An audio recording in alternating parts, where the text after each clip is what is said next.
So all my participants' lives were changing profoundly, but I was getting more and more sick.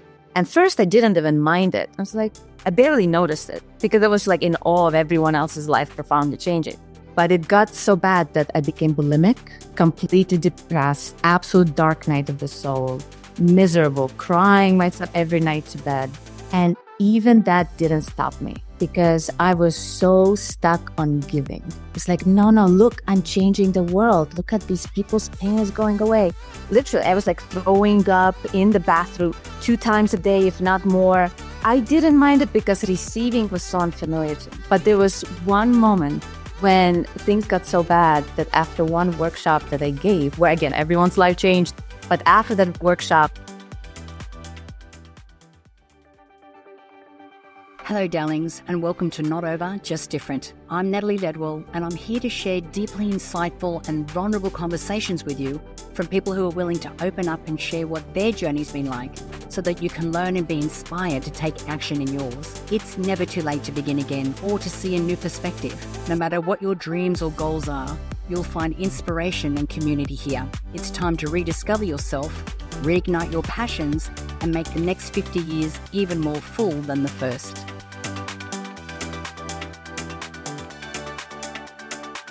Well, hello, everyone, and welcome to the podcast for this week. This week, I have my friend Julia Mikk with me. Hi, Julia. How are you, darling?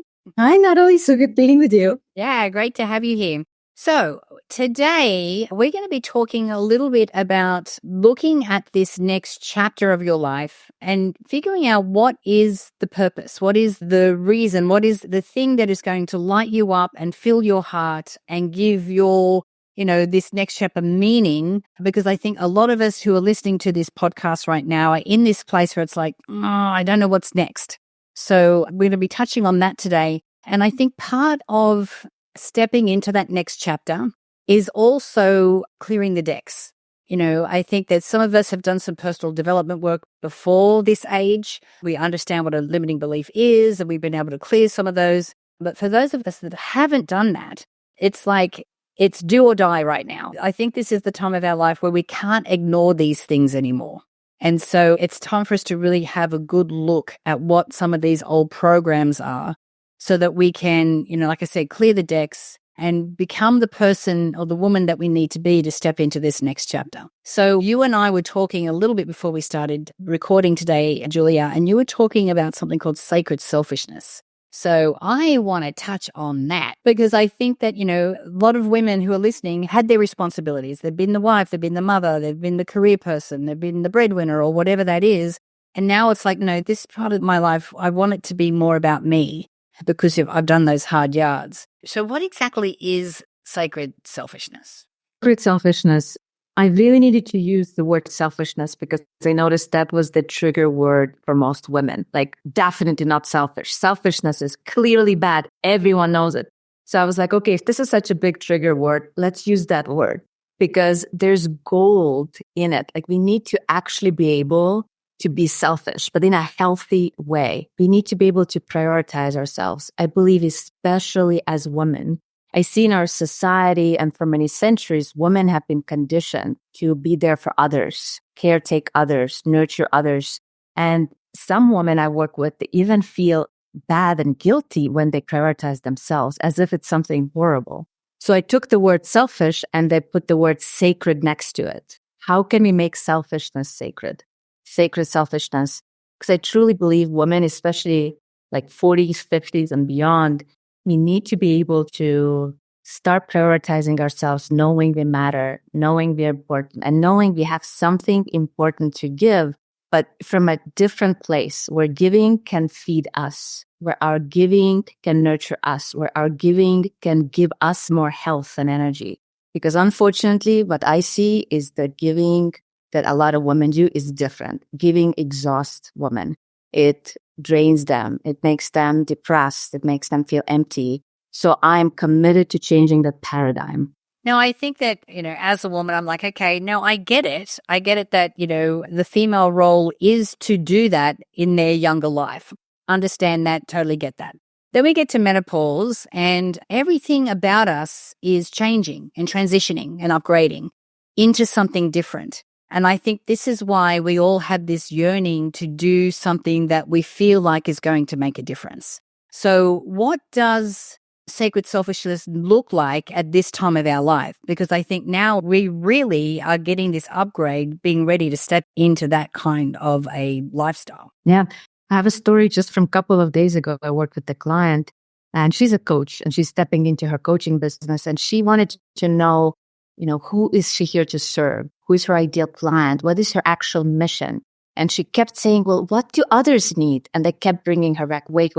What do you want? If it was your universe, your game, anything was here for you, what would you choose for you? And it was the hardest thing for her because she kept going back to, but wait, people have this problem and world has this problem and planet has this problem. And I said, no, let's keep coming back. What would be the most selfish and most luxurious thing you could receive for you? Because I believe that on a soul level, when we are aligned with our sacred selfishness, that's where we are aligned with our soul. This is where we are at home in our true essence. The only reason why something feels good and right, because it brings us closer home to our own soul. And it registers in the body as relaxation. The nervous system gets more regulated. We relax, we feel more at peace, or we feel more joy.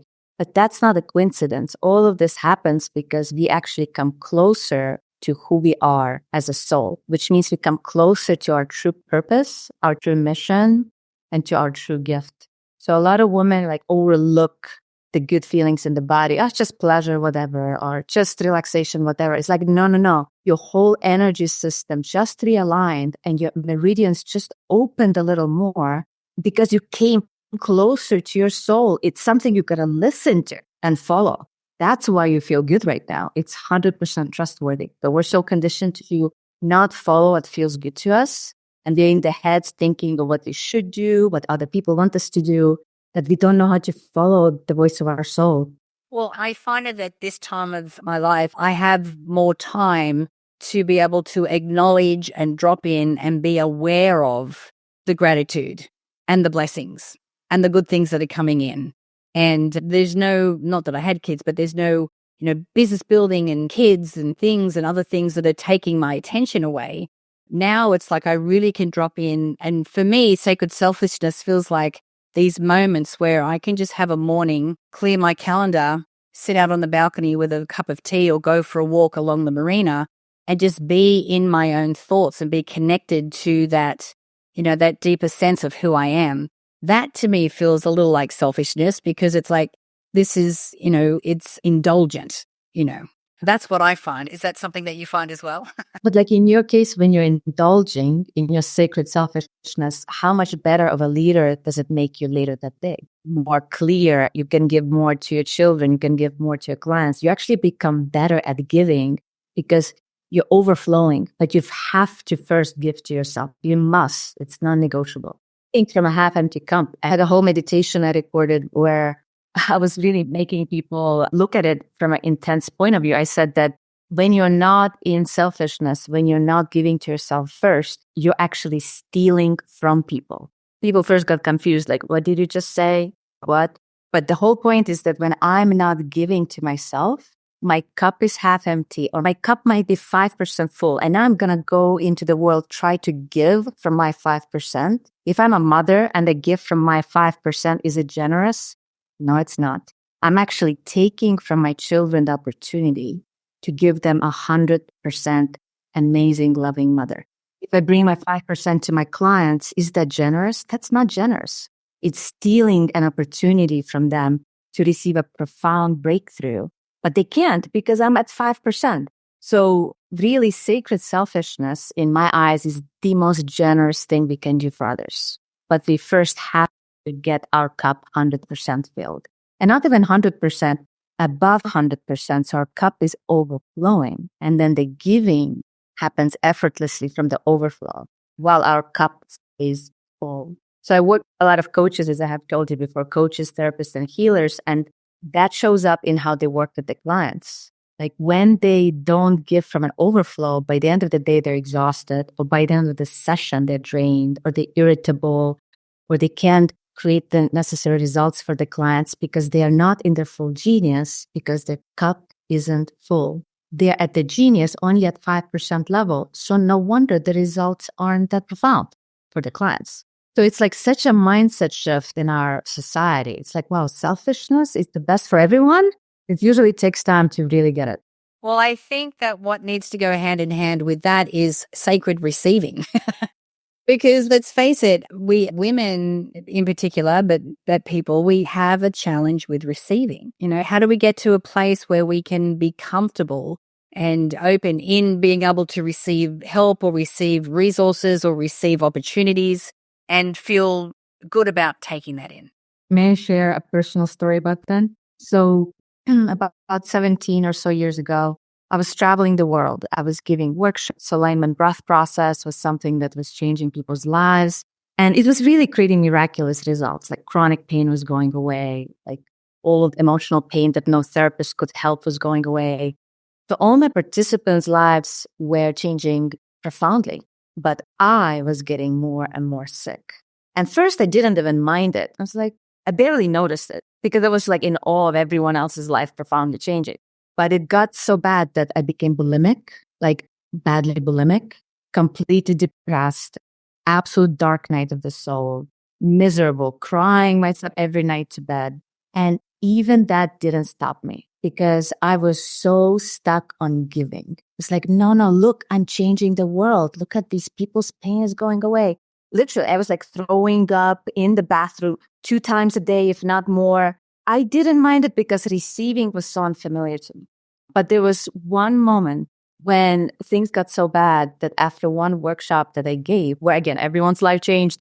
But after that workshop, I was so exhausted and so like surrendered to the exhaustion that I got this like a download. It was this vision, knowing, seeing the future. And basically what it showed me is that if I did not stop, I would get cancer. And the kind of cancer I would die. And that's the moment that actually stopped me. I didn't mind bulimia. I didn't mind depression. I didn't mind exhaustion. But cancer and dying from cancer, I did mind. I was like, okay, something must change. And that was a turning point in my life. And it was all about receiving. First, I didn't know what it was about. I just knew that I was really sick. So I had to let go of my business, my clients, my home. I let go of everything. I ended up living in a tent in my friend's backyard because I had let go of all my money-making abilities or my money-making opportunities.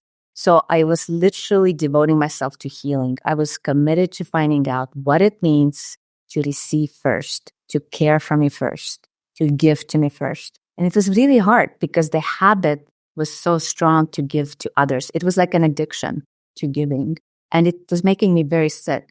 And it took me about a year to even get out of bulimia. That was the hardest addiction I had ever needed to get out of. It was like, for a while, I thought it was impossible. But it all ended up boiling down to how to receive for me, how to receive love, how to receive nourishment, how to receive rest, how to receive from people, how to receive from the universe, how to receive from my own heart.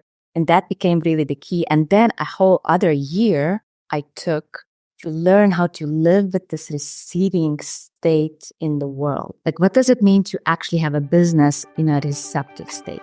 Is it time for a career change? Find out with our free 30-second quiz. This simple yet potent tool will help you determine if a new career path is right for you. Don't miss out the chance to turn your life around. Go to mindmovies.com/career quiz. How is it to receive money from clients without overgiving, but actually letting myself receive the payment, the kindness, the appreciation? How is it to not work 60 hours a week? How can I work only 30 hours a week and receive everything I want with it? So it was actually very deep rewiring, subconscious, nervous system, a lot of ancestral lineage healing. So you said the word receiving, and I'm like, I'm all about receiving. So ever since that moment, my work, my alignment work has been like 2.0. And now it's all about receiving at ease. How can we create the life at ease? How we can make the money we want with ease? How can we serve our clients with ease? And that means receiving a lot more. I know, well, my experience with that was the relationship I have. I met this amazing guy in 2020 and we were together for 3.5 years. And he was the kind of man that just loved to do things for me. And he would do so many things. And it really, in the beginning, it was a challenge for me because I'm like, there is no way that I can reciprocate at the level that you're giving to me. And often I would say no, or I push him away, or I keep him at arm's length because I'm like, I'm not comfortable with this. Like, I can't do this. And then in a meditation, it came to me that this is his, like doing these acts for these little actions and things for me was filling his cup. And it's his way to fill his cup. And I needed to allow him and to receive so that his cup could be filled. I'm like, all right. So then my next question was, well, why am I so uncomfortable with this? Like, why is this such a challenge for me? And, as usual, I sit down in contemplation and I go back, all right, where in my childhood did this show up? And I'm from a big country family and my mom was a very proud woman. And she had this whole thing that she didn't like to accept charity. She called it charity. We don't get handouts. We don't accept charity from other people. So that was drilled into us from a young age. So I'm like, oh, so that's one of my core beliefs is that I don't accept charity or don't accept, gifts or things from other people. And I'm like, this is why I have all this uneasiness about it. So I'm assuming that with most people that you work with, if they have this challenge with receiving, it looks like it's tied to some old program or some old limiting belief that, they adopted from a very young age. Our nervous system develops when we're really young and our psyche develops when we're really young. So the question is, where did it start? Where did I learn this pattern? And then we need to have a technology or modality to be able to go back and truly unwind that old pattern so a whole new pattern can be embodied. So I'm a big advocate of embodiment, not just like mentally understanding things, but getting a felt sense. What's the feeling of receiving? What happens inside the body when I let in love? It has to be like somatic experience for it to get anchored in and for it to become an effortless new way of being. I do have a client right now who is working with something similar. She's already in a relationship. And interesting that I wanted to say he is in a relationship because she feels very much in the masculine. She's always care of him, making plans for him, making sure he's okay. But then she's resentful, angry, and then she feels not loved. But she's the one creating this dynamic. And it 100% started when she was little because in her family, her parents were so traumatized and overwhelmed that they did not have much to give to her. And they were also abusive emotionally and physically. So her nervous system literally never learned what it means to receive. It's like a muscle that never got developed. So now, many years later, she needs to learn how to receive, how to be in the feminine. I love what you said, Natalie. The healthy masculine gets filled up by giving to the feminine. I just love hearing that story. And I'm so happy that you were able to attract that into your life. Because so many women don't even know that that's the kind of masculine that does exist. They don't even know that exists. So we need to hear stories like this, that healthy masculine actually gets empowered and expanded and fed by purely giving to the feminine. And feminine doesn't have to reciprocate. The reciprocation is in the receiving. That when the woman opens and receives, this is the gift. This is the radiance fills the room and everyone gets fed because this woman is like a lighthouse, like a flower that just emits grace. And I think that's a good point because, speaking with him recently, he said, like, you were always, very receptive and very gracious when I did things for you. I was always very grateful and appreciative and always, said something like that. He goes, but always, you were always like that. I'm like, yeah. And you're right. It's running a business.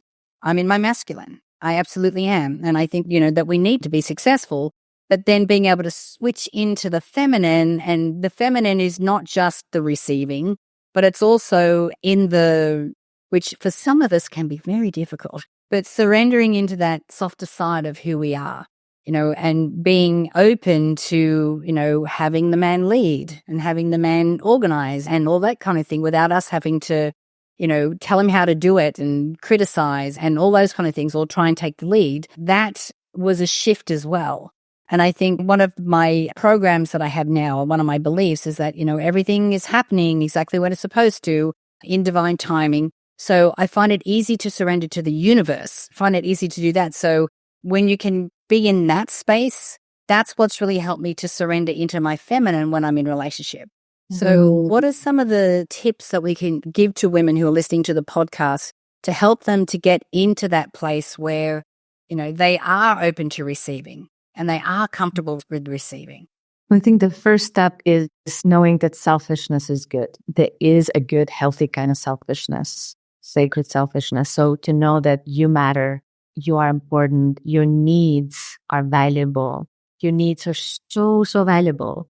So step 2 is to ask for what you need and want. Maybe some people say no, that's okay, whatever. Some people say yes, but you start asking and moving towards what's actually nourishing for you. And then that plugs into the topic of life purpose. What are you here to do next in this new chapter of your life? Because it's for you. This new chapter is for you, to nourish you. That you got to let yourself go in that direction to receive what's nourishing for you and let go what's not. We're not saying to do that at the expense of somebody else. It's like just because you get to receive, it doesn't mean that somebody else is going without, right? Yeah. Yes. Yeah. That's a good point. That's often the objection I get from my clients. Like, oh, but if I receive, somebody else won't. But that's the old paradigm. It's a model of limited resource, that we have only 10 apples. If I take 7 apples, you have 3 left. But that's not how universe works. In my experience, the way universe works is that when I receive more, it gives you a subconscious permission to receive more too. So when I let myself be more wealthy, let's say, I work with money a lot. So when I let myself be more wealthy, it's like a transmission, like a frequency that you can pick up so you can receive more wealth too. So I become like a tuning fork for everyone else to start receiving more too. And that's how we uplift each other. Because in this universe, there are unlimited resources and we can receive tremendously. Absolutely. And when someone is offering something to you, and that could be a service, it could be flowers, it could be a compliment. The appropriate answer to that is thank you.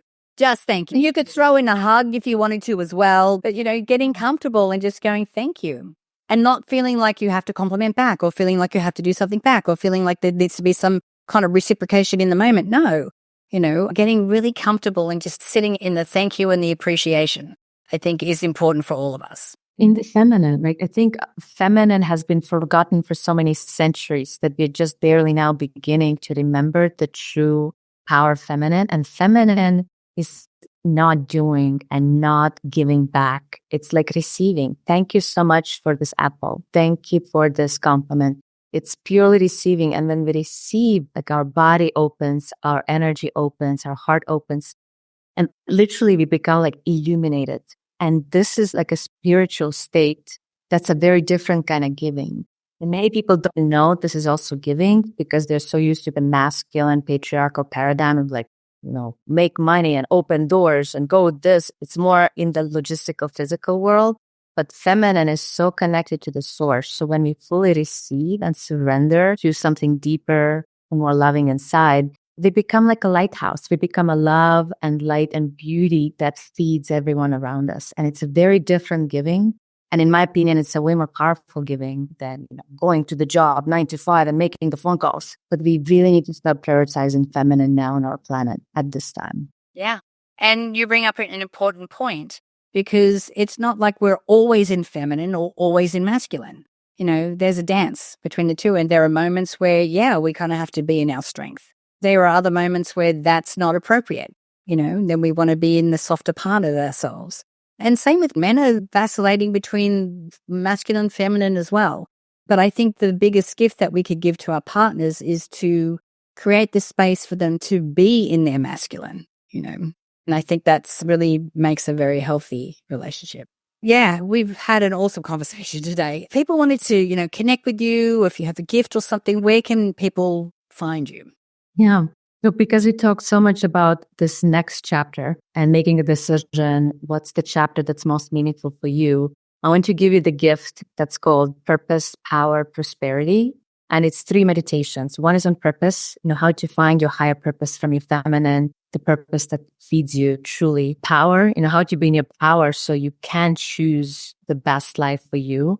And then prosperity. How can you be wealthy and fully supported by money, by opportunities, by abundance, by relationships? So that's my gift for you. 3 meditations. Yeah, definitely listen to them. And a lot of people who listen to them keep re-listening to them because they become like a healing session where the new patterns sink in deeper and deeper, one layer at a time. So once you plug into that meditation series, keep going through it. Yeah, wonderful. Well, thank you so much, Julia. I really appreciate your time today and your gift for our community. And I'm sure that what we covered today is really going to be a very enlightening nugget for a number of our listeners. So thank you so much for your time. Thank you.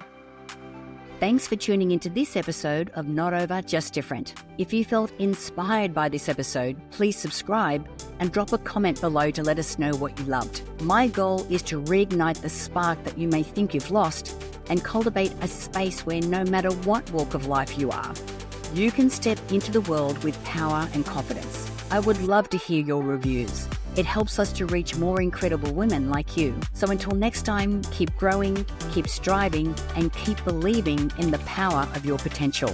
Here's to living your best life now.